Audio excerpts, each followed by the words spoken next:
dans Colossiens, l'épître de Paul aux Colossiens, chapitre 3. Il nous dit au verset 13, « Supportez-vous les uns les autres, faites-vous grâce réciproquement, et si quelqu'un a à se plaindre d'un autre, comme Christ a fait grâce, ou comme le Christ vous a fait grâce, vous aussi, faites-vous grâce réciproquement. » Amen, quel beau programme. Se faire grâce réciproquement, se pardonner réciproquement. Donc, en fait, il n'est pas si simple de pardonner. Il n'est pas toujours si simple de se faire grâce. Et pour illustrer ça, Jésus va utiliser une image, une histoire que vous trouverez dans Matthieu au chapitre 18. C'est l'histoire intitulée souvent dans nos Bibles par le serviteur impitoyable.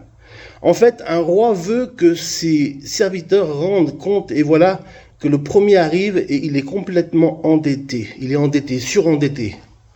En fait, il doit 10 000 talents. Pour nous, aujourd'hui, cela n'a pas grande signification. Mais qu'est-ce que c'est? Qu'est-ce que ça représentait vraiment un talent à l'époque? Eh bien, à l'époque, cela représentait soit 45 kilos d'argent ou encore 80 à 100 kilos d'or. C'est énorme, énorme. La valeur marchande est énorme. Ça, c'était un talent. Donc, imaginez-vous 10 000 talents. C'est une fortune. Il devait une fortune.